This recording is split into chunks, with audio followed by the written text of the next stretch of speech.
नमस्कार मेरे प्यारे बच्चों। सब लोग अच्छे होंगे, स्वस्थ होंगे और बहुत अच्छे से अब हम नई शुरुआत करने जा रहे हैं।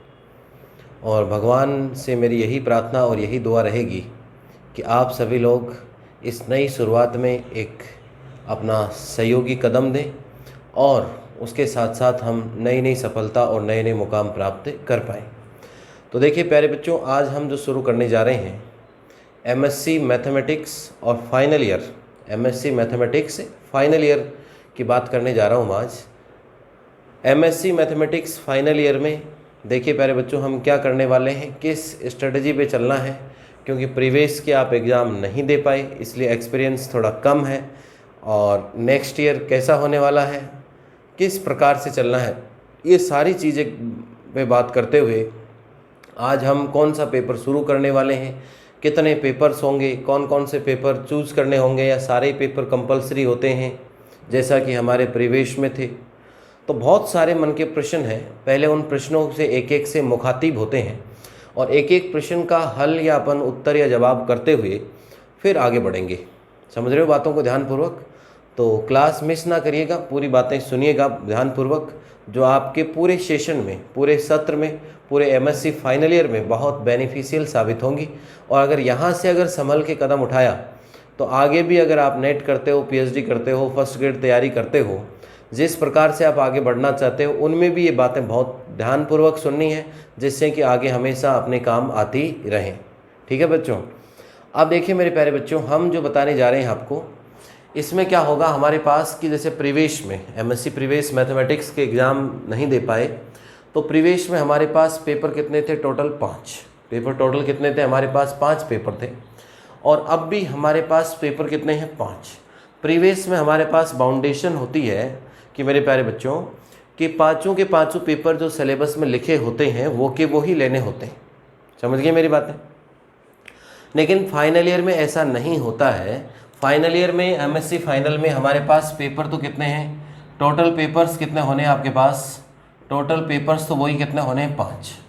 अब इन 5 में से देखिए 2 जो पेपर हैं शुरुआती, वो तो है कंपलसरी, वो तो यूनिवर्सिटी बताएगी हमें कि ये पेपर हमें लेने ही लेने हैं और पढ़ने ही पढ़ने होंगे। इनका आगे आपके पास कोई ऑप्शन नहीं है। इसके बाद अपने पास बहुत सारे ऑप्शन आते हैं। आगे अपने पास बहुत सारे ऑप्शंस हैं। इन ऑप्शंस में हमें पेपर चूज़ करने होंगे। आगे कई सारे ऑप्शंस आएंगे और इन ऑप्शंस में से 5 पेपर में से टोटल कितने पेपर हो गए आपके पास? 2। और बाकी हमारे पास बहुत सारे ऑप्शंस हैं। उन ऑप्शंस में से कितने पेपर लेने आपको? 3 पेपर। कितने पेपर लेने मेरे बच्चों? 3 पेपर लेने। अब इन 3 पेपर्स का क्या होता है कि आप जहाँ भी पढ़ते हो, जिस भी कॉलेज में एडमिशन लेते हो, अगर रेगुलर स्टूडेंट हो या जिस भी कोचिंग इंस्टीट्यूट में पढ़ते हो, वहाँ क्या होता है कि टीचर अपनी सहूलियत से पेपर चूज़ कर लेता है। और कुछ ऐसे पेपर चूज़ कर रखे हैं। मैं बहुत सारे इंस्टीट्यूट जयपुर से बाहर लोगों को जानता हूँ कि बच्चों को ऐसे पेपर पढ़ा देते हैं, ऐसे लोभ लालच में धक्का दे दे कि नहीं बेटा ये पढ़ो, बहुत यूज़फुल पेपर है, बहुत अच्छे मार्क्स बनेंगे। और उन पेपर का आगे नेट करो, कोई यूज नहीं है। पीएचडी करो, रिसर्च सेंटर में कोई यूज नहीं आना है। अगर यहाँ फर्स्ट ग्रेड की तैयारी करते हैं तो भी उन पेपर की कोई यूटिलिटी नहीं है, जीवन में कोई महत्ता नहीं है। तो ऐसे कोचिंग संस्थान, ऐसे टीचर्स से बहुत दूर रहिए मेरे बच्चों। आपसे बहुत रिक्वेस्ट है, एग्ज़ाम के टाइम पे कौन से पेपर भरने आपको पेपर फॉर्म में और कौन से पेपर्स आपको लेके चलने हैं, वो बहुत इंपॉर्टेंट चीज़ है। तो मैं पेपर यहाँ जो पेपर लूँगा, एक एक पेपर जैसे जैसे पढ़ाऊँगा वैसे वैसे डिस्कस करता रहूँगा। और साथ में जो और पेपर आप कहीं आपके मित्र वगैरह कहीं और कहीं अगर पढ़े होंगे पहले, उनसे पूछिएगा कि जो पेपर आप पहले पढ़ के आए उन पेपर्स का कोई यूज आया क्या कहीं किसी कंपटीशन एग्जाम में।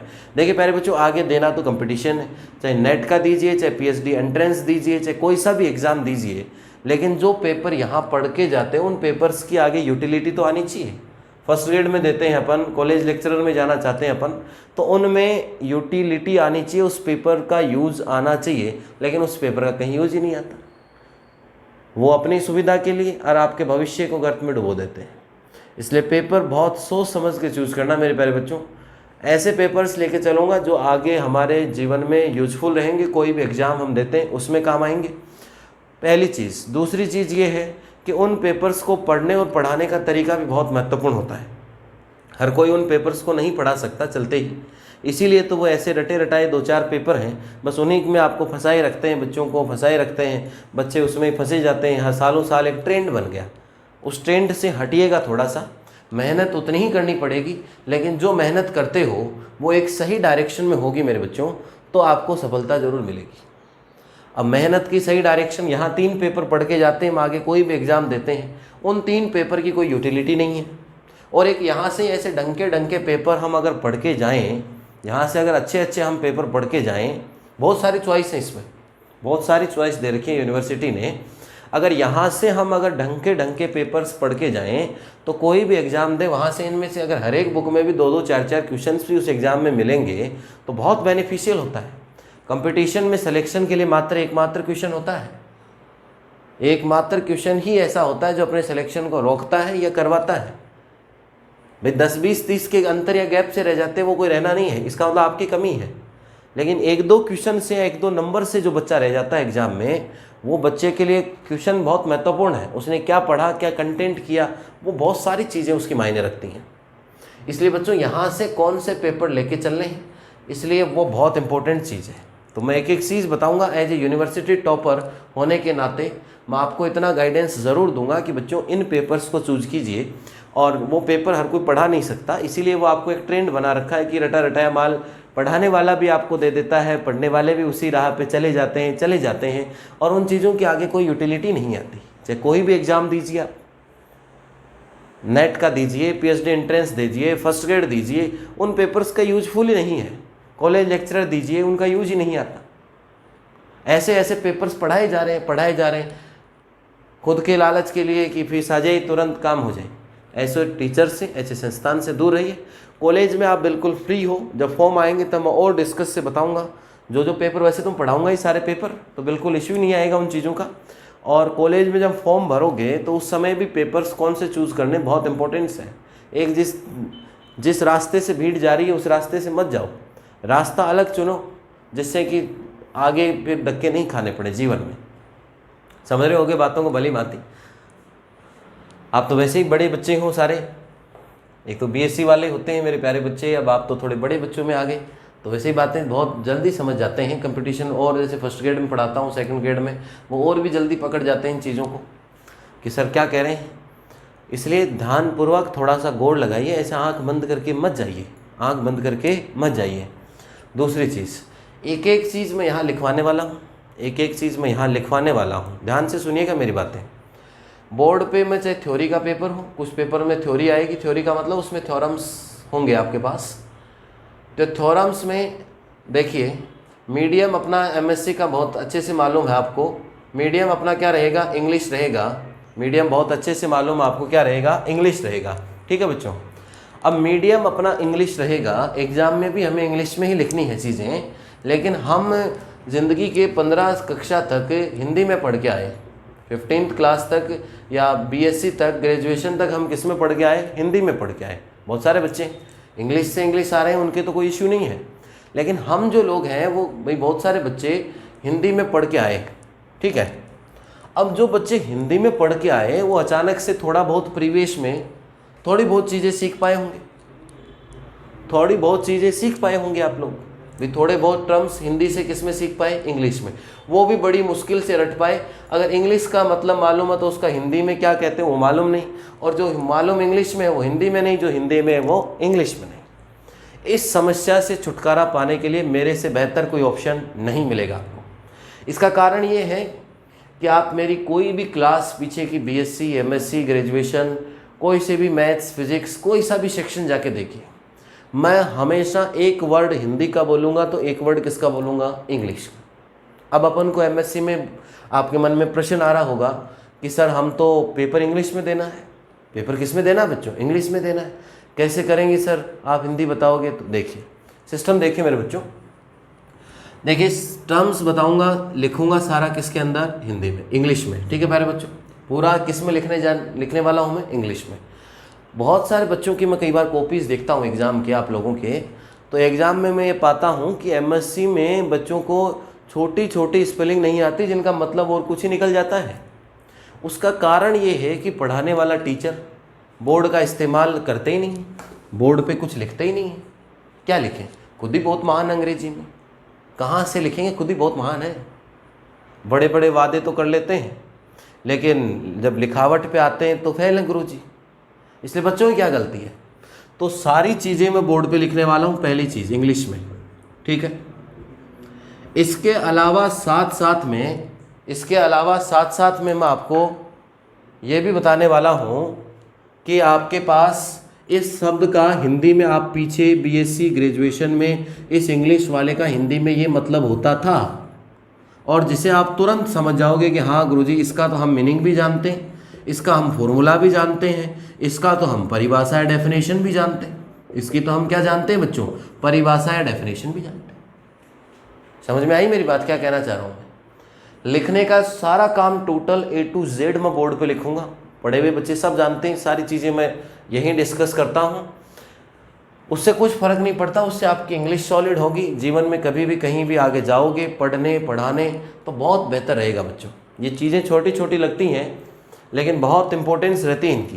ये चीज़ें छोटी छोटी हैं लेकिन इनकी इम्पोर्टेंस बहुत ज़्यादा है, और इम्पोर्टेंस बहुत ज़्यादा इन चीज़ों की, इसलिए पूरी की पूरी चीज़ें मैं बोर्ड पे लिखने वाला हूँ। पहली चीज़, ऐसा कोई भी टीचर आपको नहीं मिलेगा जो ऐसा कर सकता हो। इंग्लिश के साथ साथ मैं आपको ये भी याद दिलाऊंगा कि इसको हम पहले हिंदी में ये कहते थे, और ये इतना बताते ही आपके तुरंत दिमाग में चल जाएगा कि ये इसका मीनिंग है, ये इसका फॉर्मूला है, और ये इसके क्या है, परिभाषा है, डेफिनेशन है। ये होता है एमएससी पढ़ने का सबसे बेस्ट तरीका। समझ में आई मेरी बात? एमएससी अगर कुछ करना है, ग्रेजुएशन चाहे जैसे भी किया हो आपने, कोई मैटर नहीं करती। कुछ बच्चे घबरा जाते हैं कि सर हम कैसे कर पाएंगे, बीएससी में नहीं पढ़े थे। अब बीएससी से तो यहाँ पूरे पेपर डिफरेंट चलने वाले, चीज़ें सारी नहीं हैं। आज भी जो पेपर शुरू करूँगा वो आपने पहली बार ही चलेगा, बिल्कुल जीरो से चलने वाला वो पेपर। तो बिल्कुल मत घबराइएगा इन चीज़ों से कि सर हम ग्रेजुएशन में कमज़ोर थे। बहुत सारे ऐसे ऐसे बच्चे दिखा दूंगा मैं, बहुत सारे ऐसे स्टूडेंट्स हैं मेरे पास कि जो बीएससी में 60% नहीं है लेकिन एमएससी में 75-80% तक स्कोर है, और अच्छे से उन्होंने नेट किया है और आज जॉब कर रहे हैं। भली बात ही, अच्छे से नेट कर लिया उन्होंने बच्चों ने और आज जॉब कर रहे हैं। कॉलेज लेक्चरर हैं, स्कूल लेक्चरर का जॉब कर रहे हैं वो बच्चे, कॉलेज लेक्चरर में, स्कूल लेक्चरर में, बहुत सारे ऐसे बच्चे। इसलिए अपने आप को कम मत आंकिएगा कभी भी, क्योंकि जीवन सबको अलग अलग दिया हुआ रूप है और अलग अलग जीवन दिया हुआ। आप अपने आप में अद्वितीय यूनिक हो, अद्वितीय यूनिक। आपके जैसा चेहरा फेस कट किसी का नहीं मिलेगा पूरे संसार में, पूरे वर्ल्ड में। आपका फिंगरप्रिंट यूनिक है, आपका ये सारी चीज़ें यूनिक है। इसलिए अपने आप को कम मत आंकी कभी भी कि मैं उस समय ऐसा रह गया था तो अब मैं ये कर पाऊँगा या नहीं पाऊँगा। और जिसने नेगेटिव सोच लिया, जिसने नकारात्मक सोच लिया, अगर वो नकारात्मक नेगेटिविटी को अगर 5-7 बार एक चीज़ को हम गलत ही गलत सोचे जाएं तो हमारे मन में उस चीज़ के प्रति डर सा बैठ जाता है। इस डर को भगाइए बिल्कुल, और बिल्कुल अच्छे तरीके से साथ साथ चलिए। यहाँ जैसे रोज़ाना 2 पेपर चलाऊंगा थोड़े दिन में, 2 पेपर साथ साथ पढ़ते रहिए, 2 घंटे यहाँ क्लास लीजिए और मात्र 1 से 2 घंटा घर और दे दीजिए। एमएससी का शेड्यूल यही है प्यारे बच्चों। अगर कुछ करना है और अगर वो टाइम पास ही करना है तो फिर करते रहिएगा। दोनों सिस्टम बताता हूँ, एमएससी में पढ़ोगे तो ये बेनिफिट है, एमएससी में टाइम पास करके पास होगे तो उसके बाद वो नुकसान और बेनिफिट, दोनों चीज़ों को अभी मैं क्लासीफाई करने वाला। तो देखिए बच्चों, बहुत अच्छे से चीज़ों को लेते चलिएगा। यहाँ पढ़िए, जैसे मान लो 2 घंटे 2 पेपर चल रहे हैं, मान लो 2 आवर्स की क्लास यहाँ लग रही है आपकी, तो 1 से 2 घंटे का ही काम घर पे मिलेगा। कुछ पेपर्स में तो बस उनको जो लिखा है उसी को पढ़ना है। जैसे कुछ पेपर्स में चलो क्वेश्चंस है, 2 क्वेश्चन मैंने कर लिए, 2 आपको प्रैक्टिस के लिए दे दिए, कुछ ऐसा रहेगा। और कुछ पेपर्स में तो जो मैं काम यहाँ करवाऊँगा उसके एक्स्ट्रा आपके पास कोई काम ही नहीं है, उसको जाके एक बार रीड आउट कर लो, उसको एक बार पढ़ लो, एक रीडिंग मार लो उसकी, बस काम खत्म। तो 1 से 2 घंटे और दे दीजिए। एमएससी को ये मान के चलिए, रोजाना एक शेड्यूल बना लीजिए, लेकिन एक कंटिन्यूअस होना चाहिए। मैथ्स के अपने जो फंक्शन है ना, कंटिन्यूअस, निरंतरता होनी चाहिए इस काम में। जब तक इस काम में निरंतरता नहीं आएगी, आपके पास कंटिन्यूटी नहीं आएगी इस काम में, तब तक बच्चों बहुत मुश्किल काम है। फिर कोई भी तैयारी कीजिए, मैं नहीं कहता एमएससी के साथ कुछ मत कीजिएगा, एमएससी कीजिए, कोई भी तैयारी कीजिए, कंपटीशन जो कुछ भी आप कर रहे हैं कीजिए, भली भांति कीजिए उसको। अब इसको 3 से 4 घंटे दे दो, 2 घंटे यहाँ क्लास ले लीजिए और उसके बाद 1 से 2 घंटा रेगुलर देते रहो। आपको पता ही नहीं चलेगा कब तो हमने 5 पेपर पढ़ लिए, कब हमने 5 पेपर को सीख लिया और कब हम इनका इम्तिहान दे चुके होंगे, एग्ज़ाम दे चुके होंगे। इन पेपर्स का ना कोई बर्डन आएगा, ना कोई लोड आएगा, एवरीथिंग, कुछ भी नहीं होगा आपके पास, सब बेटर होगा। लेकिन कब होगा? जब आप 2 घंटे रोज़ यहाँ क्लास अटेंड करेंगे। अभी तो चलो 1 पेपर शुरू कर रहा हूँ, अभी 2 पेपर शुरू कर देंगे थोड़े दिन में। 1 से 2 घंटे घर पढ़िएगा, चीज़ों को अच्छे ढंग से पढ़िएगा। 3 से 4 घंटे रोज़ लगातार कंटिन्यू दीजिए। मैं गारंटी लेता हूँ कि पास नहीं, फर्स्ट डिवीज़न नहीं, 70-80% plus good knowledge, 70-80% plus good knowledge. और अगर इसमें थोड़ा सा और, अगर अपने आप को इसमें थोड़ा सा और समर्पित करोगे आप, तो और 80 क्रॉस हो जाएंगे। मिलवाने वाला हूँ जल्दी मैं पिछले गोल्ड मेडल बच्चे से, जो अपने यहीं से निकला है। अब उसकी क्या ग्रेजुएशन कहाँ से की थी, आप सुन के स्तब्ध रह जाओगे कि उसका कहाँ, कितने नंबर उसके 12th में थे, कितने उसके बीएससी में थे, और एमएससी में यूनिवर्सिटी का गोल्ड मेडलिस्ट है बच्चा। तो ऐसा कोई है नहीं कि मैं बीएससी में ये रह गया था गुरुजी, अब मैं तो पास ही हो सकता हूँ, क्या करूँगा। थोड़ी सी सोच को सकारात्मक तरीके से आगे बढ़ाओ मेरे बच्चों, और जिसके कारण से हम क्या कर सकें, आगे चल सकें। अब देखिए 2 तरीके हैं आपके पास, आप जो अपनाना चाहो वो अपना सकते हो।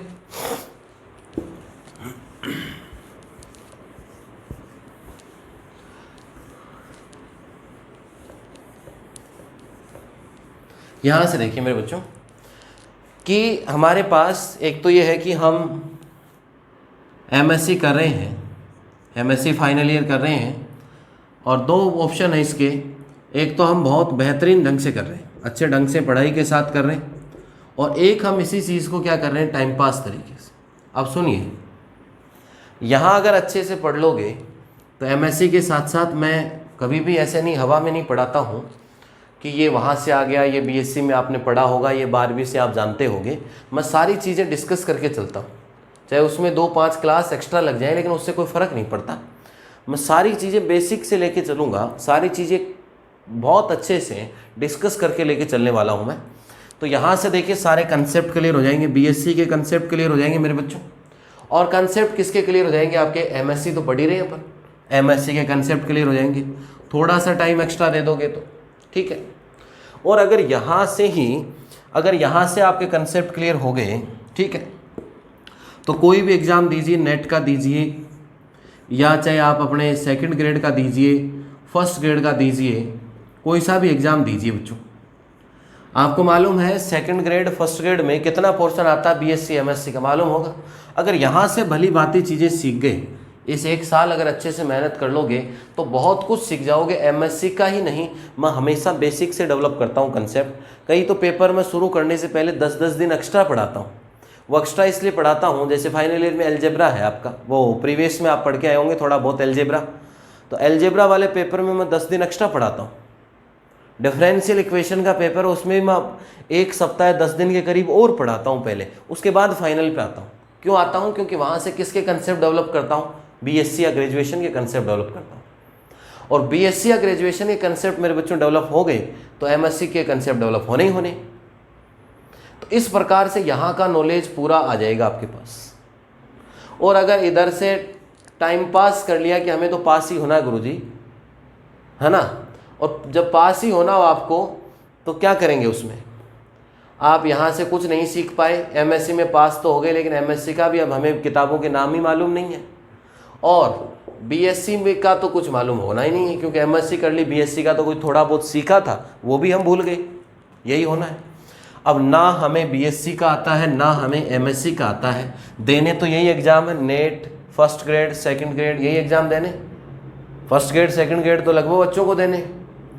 अब इसमें वही 1st ग्रेड 2nd ग्रेड में सिलेबस क्या है, आधे से ज़्यादा सिलेबस बीएससी और किसका है, एमएससी का। अरे बीएससी और किसका सिलेबस है मेरे बच्चों, एमएससी का सिलेबस है। अब यहाँ तो पढ़े नहीं, यहाँ कर लिया हमने टाइम पास। क्या कर लिया बच्चों, टाइम पास, न ढंग के पेपर लिए, कुछ नहीं किया। तो फिर वही कोचिंगों के चक्कर लगाते रहो। 1st ग्रेड की वैकेंसी आ रही है, थैला लिए जा रहे हैं, क्या करने जा रहे हो बेटा, मैथ स्पेशल पढ़ने जा रहे हैं भारत सर की। वाह भी, भाई हम पढ़ाते हैं, मजबूरी है कि बच्चे आते हैं इसलिए पढ़ाते हैं हम, लेकिन ज़रूरत ही नहीं होगी ना बेटा न बीएससी की न कंसेप्ट ये पढ़ने की। आराम से फर्स्ट ग्रेड एग्जाम आए तो उस टाइम पे जीके वगैरह फर्स्ट पेपर की प्रिपरेशन करो, ये कंसेप्ट क्लियर है, खुद से प्रैक्टिस करो, लो एग्जाम पास हो गई। और नहीं हम 5-5 साल से घूम रहे हैं, कोचिंगों के चक्कर लगा रहे हैं, इस बार इसमें, इस बार इसमें, इस बार इसमें, कोई भी कुछ नहीं कर पाएगा। कंसेप्ट विदाउट डेवलपमेंट के आप कुछ भी नहीं कर पाओगे, ये मेरा वादा आपसे। और अगर यहाँ से एमएससी से अगर ढंग से पढ़ लिए, चलो प्रीवियस में थोड़ा कम पढ़ पाए कोई बात नहीं है, उन चीज़ों को भी थोड़ा और देखेंगे, लेकिन फाइनल के साथ साथ बीएससी के जितने डेवलप हो सके कंसेप्ट डेवलप कीजिए, तो यहाँ बहुत सुविधा मिल जाएगी आपको, बहुत सारी सुविधा मिलने वाली है। इसलिए बिल्कुल बेफिक्र रह के थोड़ा सा पढ़ाई कीजिए, टाइम पास मत कीजिए, इसमें मेरी आपसे बहुत रिक्वेस्ट है, क्योंकि एग्ज़ाम तो आप देने वाले हो बाद में, फर्स्ट ग्रेड सेकंड ग्रेड, अब वो फिर वापस से आप जाते हो तो मुझे बहुत ऐसे दयनीय सी स्थिति आती है कि बेटा पहले ही अगर पढ़ लेते तो आज ये समस्या नहीं आती।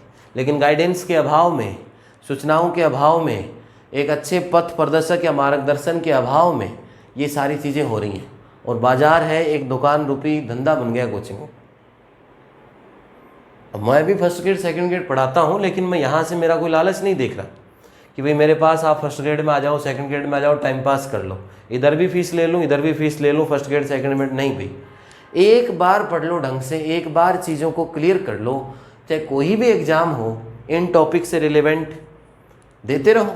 आजकल तो सेंटर के भी एग्ज़ाम बहुत सारे आते हैं, टीचर्स वैकेंसी आती हैं, बहुत सारे एग्ज़ाम्स आते हैं, देते रहो बच्चों, क्या दिक्कत है, कंसेप्ट क्लियर होने चाहिए। अब कभी मेरे पास फ़ोन आते हैं, सर वो केवी वाला पढ़ाओगे क्या, नवोदय वाले एग्ज़ाम आ रही है सर वो पढ़ाओगे क्या। अरे भैया क्या क्या पढ़ाऊँगा, यही तो चीज़ें हैं। अब यहाँ से तो हम पढ़ के जाते नहीं हैं, तो फिर समस्या आनी है।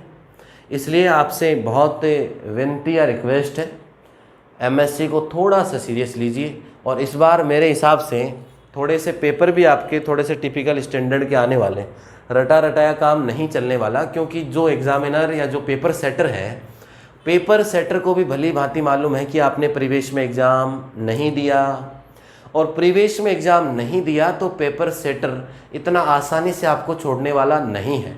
एमएससी में पहले बताता हूँ, मैथमेटिक्स में रिजल्ट प्रीवियस का आपको मालूम होगा कितना कम रहता है, कितना कम रिजल्ट रहता है, क्योंकि बच्चे पढ़ते ही नहीं हैं।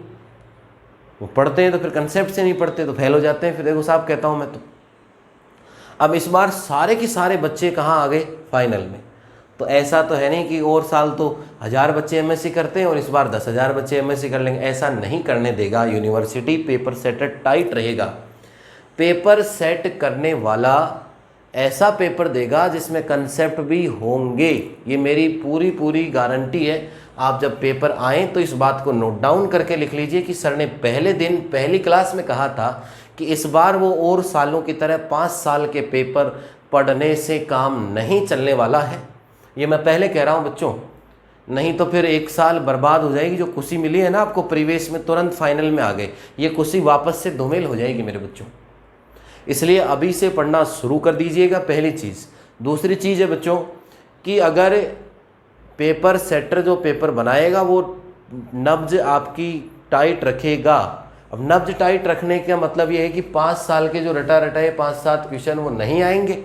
पेपर जो आएगा इस बार कंसेप्ट से आएगा, पेपर टफ आने वाले, पेपर हार्ड आने वाले एमएससी फाइनल के, ये मेरी गारंटी है, गारंटी के साथ मैं कह रहा हूँ।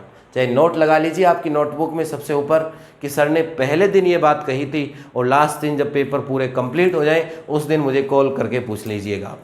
बिल्कुल, तो बिल्कुल चीज़ों को थोड़ा सा बेहतर ढंग से बनाइए। इस बार सावधान हो जाइए बच्चों, ऐसे नहीं कि ऐसे ही चला जाएगा, नहीं जाने वाला है ये। तो देखिए बच्चों, इस प्रकार से थोड़ी सी स्ट्रेटेजी बनाओ, थोड़ा सा टाइम दीजिए चीज़ों को कि कैसे बेहतर बनाया जा सके करियर को, कैसे हम एमएससी करें तो उसका बेनिफिट होने की कागज़ का एक टुकड़ा हो जिस पे हमें पास लिखा हुआ मिले। उस कागज़ के टुकड़े के पास लिखे हुए होने का कुछ अर्थ भी होना चाहिए, उसका कुछ मीनिंग भी होना चाहिए। यहाँ 2 साल ख़राब किए हैं या 2 साल हमने यहाँ लगाए हैं, तो इन 2 साल की कोई वैल्यू होनी चाहिए मेरे बच्चों। इन 2 साल की वैल्यू ज़रूर आपको लेनी पड़ेगी, तब जाके आप कुछ कर पाओगे। अदरवाइज़ चीज़ें बहुत दिन प्रतिदिन कंपटीशन बढ़ता जा रहा है, टिपिकल होती जा रही हैं चीज़ें, और आपके पास तो बहुत मौका है। 1 साल डायरेक्ट हो गए, बहुत सारे बच्चे जो पास ही नहीं होते, तो आप तो लग जाओ कम से कम बच्चों। मैं जानता हूँ बच्चे कैसे पास होते हैं, एमएससी प्रवेश नहीं होता, फाइनल हो जाता, प्रवेश नहीं होता। आपको तो ये मान लो कि पूरे आज से यूनिवर्सिटी के इतिहास से, जब से यूनिवर्सिटी चालू है तब से लेके आज तक के 70 साल 80 साल के इस इतिहास में आप ही ऐसे गोल्डन स्टूडेंट हो जिनको ये अपॉर्चुनिटी मिली है कि आपको ऐसा मौका मिल गया कि सारे के सारे बच्चे फाइनल में हैं पर। तो इस अपॉर्चुनिटी, इस गोल्डन चांस को मेरे बच्चों मिस मत कीजिएगा और चीज़ों को बेहतर बनाइएगा। और बेहतर इस तरीके से बनेगी कि जब हम शुरुआत से ही मेहनत करते हुए चलेंगे। अगर हम शुरुआत से मेहनत करते हुए नहीं चलेंगे तो चीज़ें बेहतर नहीं, बहुत बदतर बनने जाएंगी, और फिर न तो हम एमएससी छोड़ पाएंगे और नहीं कर पाएंगे। आधे चले गए ना पानी में, प्रीवियस में आगे, फाइनल में आ गए, अब फाइनल में आ गए मतलब आधे समुद्र में चले गए। अब इधर आएंगे वापस तो भी पानी में चल के आना पड़ेगा। जी घबराएगा यार, 1 साल तो हुई, 1 साल नहीं कर पाया मैं। और उधर जाओगे तो भी चल के आगे जाना पड़ेगा, समुद्र क्रॉस करना पड़ेगा, तो इसलिए बीच के मझधार में फंस जाओगे। तो मैं कहना चाहूँगा भली भांति अभी ना कोई वैकेंसी है ना कोई और है, जुड़ जाइए एमएससी के साथ, थोड़ा सा टाइम दे दीजिए। फर्स्ट ग्रेड, सेकंड ग्रेड, आपके जितने भी स्कूल के एग्ज़ाम, कॉलेज, लेक्चरर, नेट, बहुत सारी चीज़ें इनसे आने वाली हैं बच्चों।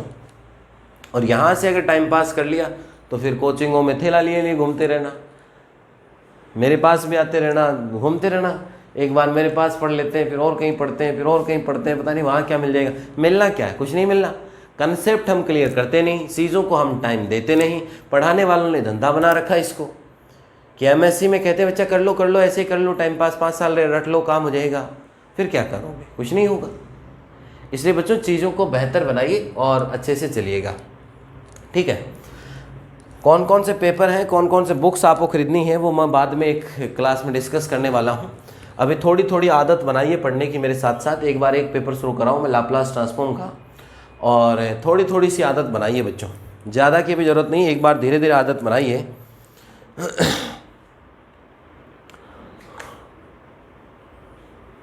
तो अपना पेपर जो है ये चूज किया अपन ने, इंटीग्रल ट्रांसफॉर्म पेपर है अपना, इंटीग्रल ट्रांसफॉर्म।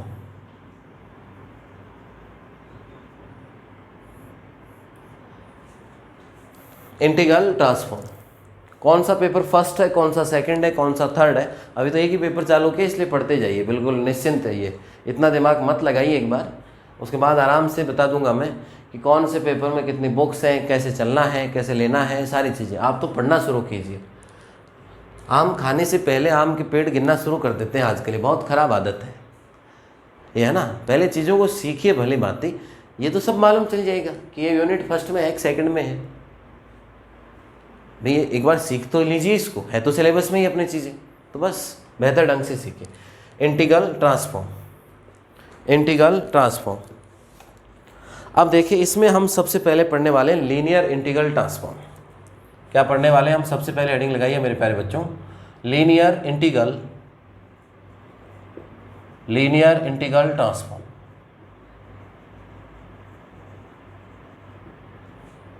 सबसे पहले हम पढ़ने वाले हैं लीनियर इंटीग्रल ट्रांसफॉर्म। अब लीनियर इंटीग्रल ट्रांसफॉर्म देखो क्या होता है, कैसे इसको डिफाइन करते हैं हम, कैसे ये बनेगा। पहले लीनियर इंटीग्रल ट्रांसफॉर्म सीखिए, और लीनियर इंटीग्रल ट्रांसफॉर्म सीखने के बाद हम आएंगे लाप्लास ट्रांसफॉर्म पे। कौन से ट्रांसफॉर्म पे आएंगे? लाप्लास पे। आज तक अगर कहीं पढ़ा भी हो तो कोई लाप्लास थोड़ा बहुत रटा होगा आपने, कहीं फॉर्मूला उसका कोई फिजिक्स में कहीं आया है अपने, आता है काम में, लेकिन उसका बेसिक कंसेप्ट, उत्पत्ति कहाँ से होती है, उसका ओरिजिन कहाँ से है, वो है उसका लीनियर इंटीग्रल ट्रांसफॉर्म से। कहाँ से है उसका ओरिजिन? लीनियर इंटीग्रल ट्रांसफॉर्म से। हेडिंग लगाइए सब मेरे प्यारे बच्चों, linear integral transform.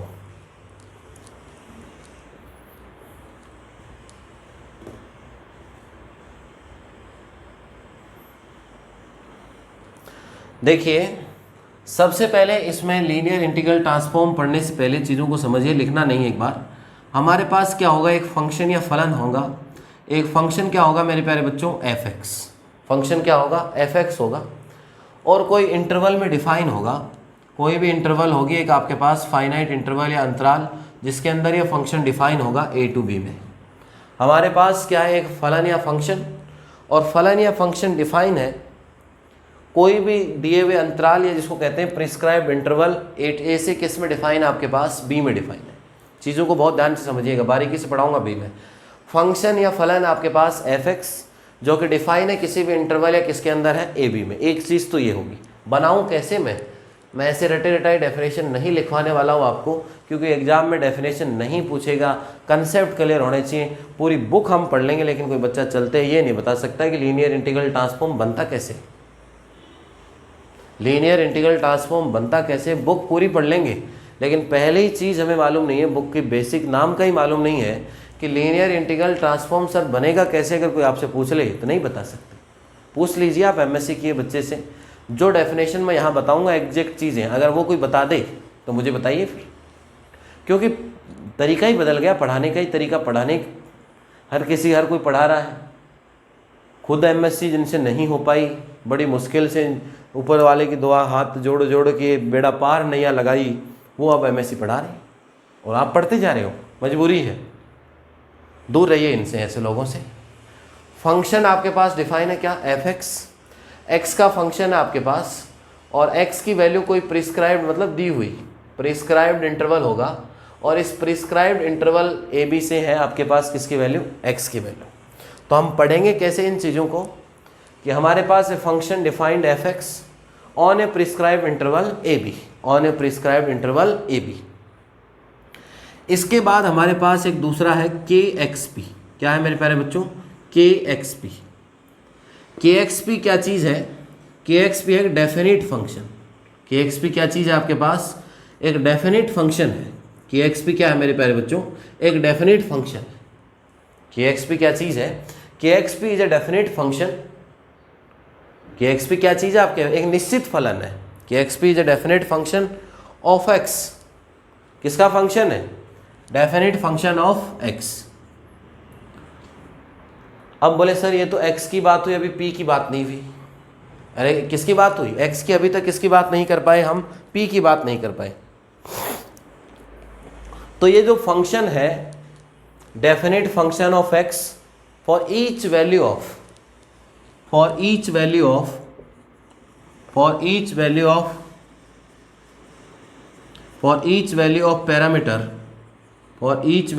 Parameter p। ये जो p होता है इसको हम क्या कहते हैं, हिंदी में कहें तो प्राचल, जो आप नाम सुनते आए होंगे पीछे, ये क्या कहलाता है, पैरामीटर। ये क्या कहलाता है मेरे प्यारे बच्चों, पैरामीटर। कि kx भी एक फंक्शन है, kx भी एक निश्चित फलन है, डेफिनेट फंक्शन है जो x का है और किसके लिए डिफाइन है, p के प्रत्येक मान के लिए, for every value of parameter p। For every value of parameter p, there is a function kxp, there is a function kxp of x defined for every value of parameter p,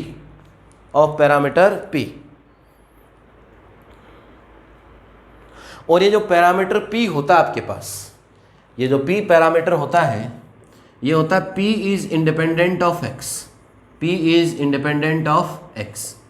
ये x से क्या होता है, independent या स्वतंत्र या free होता है। P is independent of x। अभी तक मैंने क्या क्या बातें बताई आपके पास, अभी इस पे पहुंचे ही नहीं। यहाँ ही बहुत सारी चीज़ें भरी हुई हैं, अभी तक इस पे पहुंचने में भी समय लगेगा अपन को। डायरेक्ट लाप्लास नहीं शुरू कर सकता, जब तक बेसिक चीज़ें ही क्लियर नहीं हो पाएंगी तो लाप्लास कैसे शुरू करूँगा। हमारे पास क्या है मेरे प्यारे बच्चों, एक फंक्शन या फलन है fx। फंक्शन किसका है, x का फंक्शन है और किसी भी इंटरवल a b पर क्या है, प्रिस्क्राइब्ड या डिफाइन है। Open interval A B, it is defined on open interval A B. इसके साथ साथ हमारे पास एक फंक्शन और है, कौन सा फंक्शन है, डेफिनिट फंक्शन है। अरे कौन सा फंक्शन है, डेफिनिट फंक्शन, निश्चित फलन है। एक हमारे पास डेफिनिट फंक्शन है, निश्चित फलन है। और निश्चित फलन क्या है, किसका है, एक्स का। किसके लिए है ये, पैरामीटर p की हर एक वैल्यू के लिए, for each value of parameter p, कि पैरामीटर p की जितनी भी वैल्यू है उन सब के लिए एक फंक्शन डिफाइन है, कौन सा, kxp। और पैरामीटर जो होता है, प्राचल जो होता है, वो स्वतंत्र या फ्री होता है या इंडिपेंडेंट होता है। किससे इंडिपेंडेंट होता है मेरे प्यारे बच्चों, x से इंडिपेंडेंट होता है। तो दो बातें हम सीख चुके, भली बात ही, सीखे या नहीं सीखे, कि हमारे पास एक फंक्शन एक फलन fx है मेरे बच्चों। फलन या फंक्शन एफ एक्स डिफाइन किसके ऊपर है, इंटरवल ए बी पर।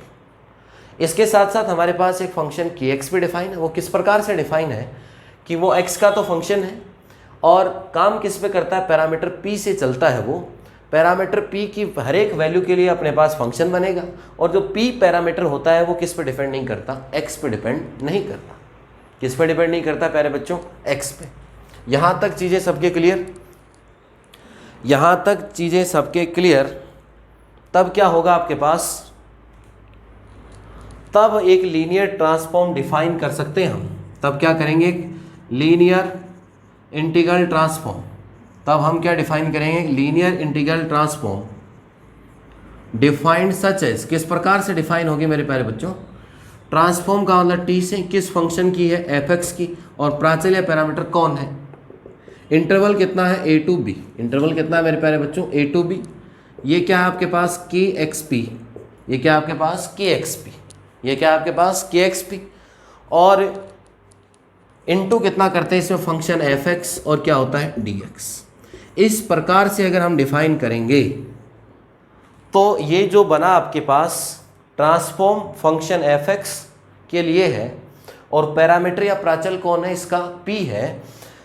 कैसे परिभाषित होगा, जो इंटरवल में x की वैल्यू प्रिस्क्राइब्ड है कि x की वैल्यू यहाँ से यहाँ तक ले सकते हो, तो dx लिया तो a टू b हो गया और ये हो गया के एक्स पी जो मैंने फंक्शन बताया इस पैरामीटर को चलाने के लिए, ये फंक्शन है। ये एफ एक्स इंटू कितना हो गया आपके पास, dx। अब बच्चे या तो इसको रट लेते हैं, अब यही मालूम नहीं कि एफ एक्स क्या चीज़ है, के एक्स पी क्या चीज़ है, पी क्या चीज़ है। तो ये सारी चीज़ें बहुत क्लियर होनी चाहिए। अब अगर कोई आपसे कोई कहे कि लीनियर इंटीग्रल ट्रांसफॉर्म की डेफिनेशन बताइए, डिफाइन लीनियर इंटीग्रल ट्रांसफॉर्म, तो कैसे डिफाइन करोगे मेरे बच्चों कि हमारे पास consider a function F X defined या defined in the prescribed interval A B, defined in the prescribed interval A B, and there is a function kxp which is definite function of x for each value of parameter p। Parameter p की value change करते रहेंगे, आपको मिलते रहेंगे। और parameter p is independent of क्या होगा, x होगा। Parameter p is independent of x होगा बच्चों। तो इसका लीनियर इंटीग्रल ट्रांसफॉर्म कैसे डिफाइन होगा, लीनियर इंटीग्रल ट्रांसफॉर्म जो हम डिफाइन करेंगे वो होगा आपके पास transform F X P integrate A to B, X की वैल्यू डिफाइन रहेगी इंटरवल ए टू बी, के X P F x into कितना होगा, डी एक्स होगा। के X P F x into कितना होगा, डी एक्स। ये जो आपके पास के एक्स पी है, इस के एक्स पी का दूसरा नाम भी होता है, इसको कहते हैं कर्नेल ऑफ, क्या कहते हैं इसको, kernel of transformation. Kernel of transformation कि जो हमने जो ट्रांसफॉर्मेशन लिखी, ये जो ट्रांसफॉर्मेशन हमने लिखी, इस ट्रांसफॉर्मेशन का ये क्या कहलाता है, कर्नेल। ये क्या कहलाता है, कर्नेल कहलाता है। ये जो कहलाता है, ये जो लिखा हुआ आपके पास, क्या लिखा हुआ मेरे प्यारे बच्चों, ये टी एक्स पी जो है वो इमेज है। टी एक्स पी क्या होता है, image of F x, image of F x. F x का क्या है, इमेज। और ये एफ एक्स जो है ये आपका ओरिजिनल फंक्शन, एफ एक्स क्या है आपका ओरिजिनल फंक्शन। एफ एक्स क्या है मेरे प्यारे बच्चों, ओरिजिनल फंक्शन। देखो कितनी सारी चीज़ें सीखने को मिल रही हैं। हम एक फंक्शन डिफाइन करते हैं F X on interval A B.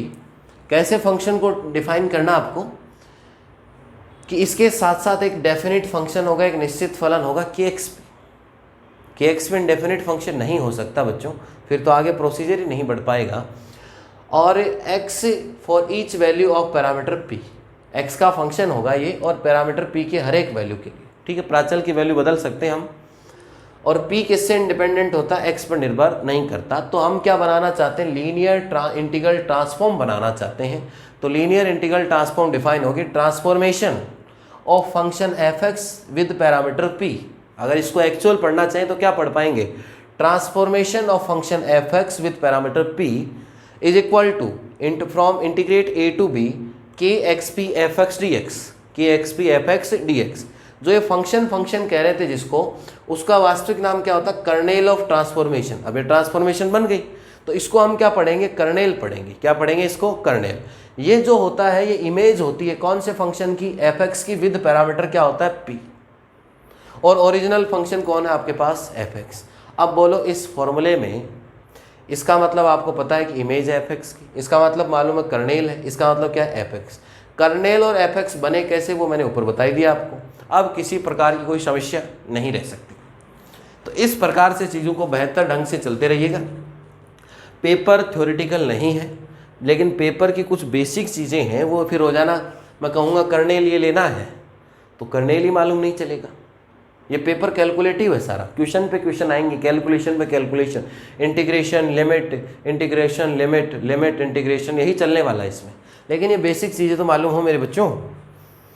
तो इसलिए एक क्लास या 2 क्लास हम बेसिक चीज़ों को ही लेके चलने वाले हैं, जिससे कि रिजल्ट बेहतर आ सके अपना और हम एक एक चीज़ को समझ पाएंगे अच्छे तरीके से। अब देखो लिखना कैसे है, सब बच्चों ने हेडिंग लगा ली, ये समझ लिया सब ने। अब देखो कैसे लिखना है। लिखने में बहुत सारे बच्चों की समस्या है। इंग्लिश टू हिंदी या हिंदी टू इंग्लिश जब हम आए हैं मीडियम में तो लिखने की समस्या है। बहुत सारे बच्चों को मैं देखता हूँ कॉपी कई बार तो बहुत सारे क्या लगभग स्पेलिंग का पता नहीं लिखते क्या हो और उसका मीनिंग क्या ही निकलता है आपका।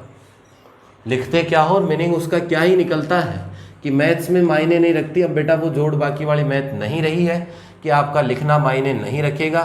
थ्योरम का प्रेजेंटेशन किस प्रकार का आपका, थ्योरम को आप किस तरीके से सोल्व करते हो, किस तरीके से थ्योरम को लिखते हो, ये चीज़ें बहुत मैटर करने वाली हैं।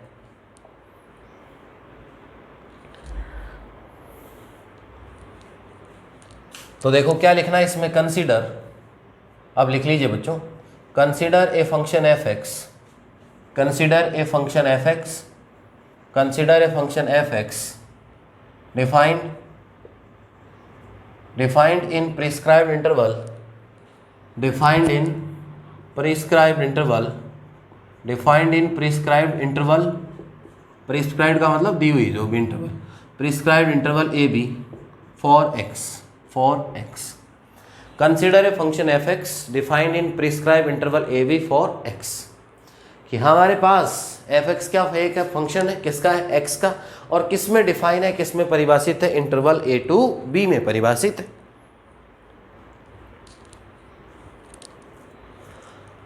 इसके बाद में क्या मान के चलते हैं हम, के एक्स पी, तो लेट या consider K X P be a definite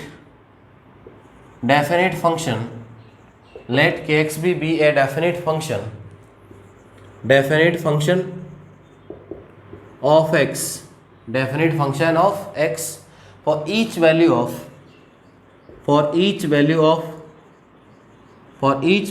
parameter, for each value of parameter p, p is independent of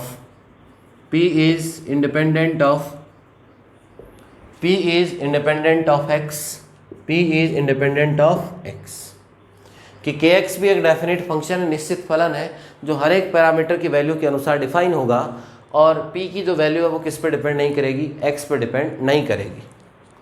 तब इन चीज़ों को हम काम में लेते हुए देन द लीनियर ट्रांसफॉर्म, तब ये सारी चीज़ें होंगी तब हम डिफाइन कर सकते हैं। Then the linear integral transform, then the linear integral transform t f x p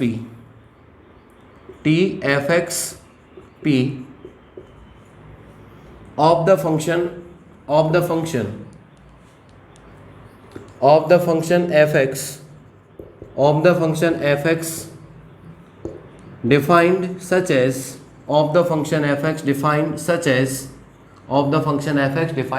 as कैसे डिफाइन करेंगे मेरे प्यारे बच्चों इसको। टी का मतलब ट्रांसफॉर्मेशन कौन से फंक्शन की, एफ एक्स की, किसके अंडर, पैरामीटर या प्राचल पी के under, is equal to X की वैल्यू कहाँ से कहाँ डिफाइन करी, ए टू बी, के एक्स पी और फंक्शन कौन सा है, एफ एक्स, और ये क्या हुआ आपके पास, डी एक्स। इसको दे दीजिए इक्वेशन नंबर फर्स्ट।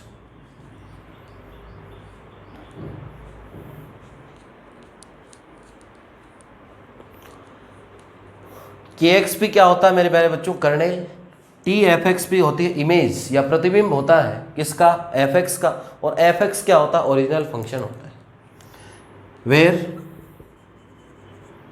के X P is non age, where K X P is non age kernel of transform, where kxp is known as kernel of transform, comma tfxp is image of transform, is image of function fx,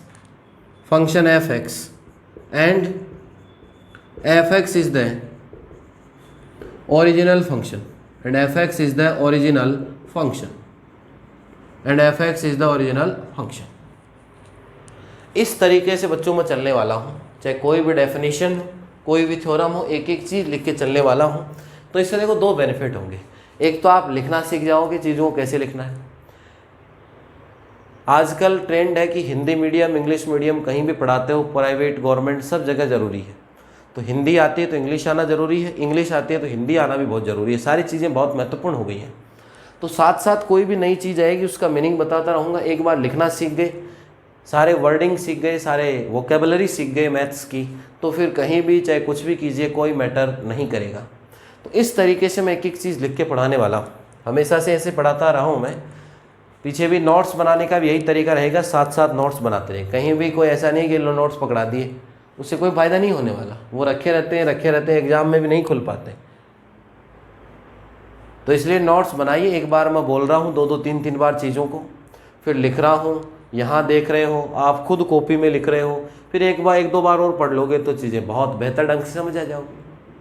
तो इस प्रकार से ये आज हमने किसकी बात की, लीनियर इंटीग्रल ट्रांसफॉर्म की। आगे वाली क्लासेज में अब मैं बेसिक कंसेप्ट पे आऊँगा, लाप्लास पे। लाप्लास ट्रांसफॉर्म है, अपने पूरा चैप्टर ही है, और लाप्लास ट्रांसफॉर्म को हम पढ़ेंगे। बहुत आनंद आने वाला है, बहुत कैलकुलेशन वाला है। एक दो फॉर्मूले सीख जाओगे। पहले मैं सारे फॉर्मूले सिखा दूंगा A to Z, प्रूफ के साथ। एक बार फॉर्मूले सीख जाओ, पूरा चैप्टर ऐसे चलेगा, पानी में नाव दौड़ रही है, इलेक्ट्रिक वाली नाव बन जाएगी आपकी। भाई एक बार शुरू में नाव चलाएंगे अपन हाथ वाली, और जैसे ही फॉर्मूले सीख जाओगे फिर इलेक्ट्रिक बोट बन जाओगे, इलेक्ट्रिक बोट ऐसे जाओगे हवा में, बिल्कुल। एक क्वेश्चन फिर तुरंत उड़ जाएगा, या ये क्वेश्चन तो उड़ा दिया हमने, ये भी उड़ा दिया, ये भी उड़ा दिया, पूरा लाप्लास क्लियर, कोई इशू नहीं है लाप्लास में। लेकिन बेसिक सीखेंगे तभी इशू हटेंगे। तो एक बार सारे फॉर्मूले सीखने वाले, जो इससे फॉर्मूले बनेंगे वो सारे सीखेंगे। कल से शुरू कर दूंगा मैं लाप्लास, और फिर ऐसे मान लो कि लाप्लास में ऐसे बिल्कुल ऐसे चलेंगे, क्वेश्चन सेकंडों में उड़ेंगे आपसे। तो इस प्रकार से बच्चों नोट्स बनाइए, लिखते रहिएगा, साथ साथ एक कॉपी बना लीजिए। अभी एक पेपर शुरू किया है, पेपर कौन से चूज करने, एक तो लाप्लास ट्रांसफॉर्म हम लेके चले, वो इंटीग्रल ट्रांसफॉर्म लेके चलने वाले हम, और बाकी मैं बेहतर ढंग से बताता रहूँगा। तो हर एक बच्चे को तक पहुँचना चाहिए एक वीडियो, जो प्रीवियस से फाइनल में आए हैं या जो फाइनल में है। तो बिल्कुल अच्छे से तैयारी शुरू कर दीजिए आज से। और जो काम ऐसे सोच रहे हो बाद में करेंगे, वो काम होता ही नहीं है कभी भी। तो हमेशा एक सकारात्मक सोच के साथ छोटे छोटे स्टेप में काम कीजिए। एमएससी ढंग से कर लोगे, बीएससी के सारे कंसेप्ट साथ साथ में क्लियर करवाता हूँ हमेशा से, क्योंकि बीएससी के कंसेप्ट मेरे बिल्कुल टिप्स पे रहते हैं। क्योंकि मैं रोज़ दिन में बीएससी पढ़ाता हूँ, एमएससी पढ़ाता हूँ, दिन में हर चीज़ दो बार पढ़ाता हूँ, तीन बार पढ़ाता हूँ। इसलिए सारी चीज़ें मेरे ऐसे रहती हैं, साथ साथ में मेरे को बताते हुए। इधर से जब आप नोट करोगे इधर बता दूंगा, चल इतने में ये कंसेप्ट अभी पहले का बेसिक कंसेप्ट इधर, ये एमएससी चल रहा है, इसमें ये जो डायरेक्ट फॉर्मूला लिखा हमने, ये बीएससी का ये कंसेप्ट काम आ रहा है इस बुक में से। तो तुरंत आपका दिमाग खुल जाएगा, हाँ यार हमने वहाँ पढ़ा तो था ऐसा। तो इसलिए बिल्कुल ऐसे मानो कि बहुत आनंद आने वाला है। और अगर अब ढंग से पढ़ लिए, ढंग के पेपर चूज कर लिए, ढंग के पेपर कोई पढ़ाने वाला ही नहीं मिलेगा। पहले बता देता हूँ मैं आपको, ये प्रीवियस हर कोई पढ़ा देता है, फाइनल में पेपर ऐसे कचरा चूज करवाते हैं जिससे बच्चे का भविष्य गर्त में चला जाता है। तो ढंग के पेपर चूज करवाऊंगा, बिल्कुल ढंग से एक चीज़ लिख के पढ़ाने वाला हूँ। मेरे से पहले पढ़े बच्चे से पूछिए, हमेशा मैं एक चीज़ एमएससी में बोर्ड पे लिखता हूँ, प्रीवियस में तो स्पेशली लिखता हूँ। अब आपको तो मैं प्रीवियस के समान ही समझूंगा कि आपने प्रीवियस में तो डब्बा गोल है ही अपना, मैं जानता हूँ। इसलिए प्रीवियस के कंसेप्ट भी मेरे को बताने पड़ेंगे, बीएससी के कंसेप्ट भी बताने पड़ेंगे, और फाइनल तो पढ़ ही रहे हैं अपन, एमएससी फाइनल तो पढ़ ही रहे हैं। इसलिए ऐसे मान लो कि एज ए बहुत छोटे बच्चों से लेके बड़ा बच्चा बनाना आपको, ये समझिए। तो बहुत अच्छे से पढ़ने वाले हैं, आनंद कीजिए। मिलते हैं प्यारे बच्चों अगले क्लास में, इंतजार कीजिए। रेगुलर क्लासेज अपन को यहीं इसी प्लेटफॉर्म पे मिलती रहेंगी। आनंद कीजिए पढ़ने का।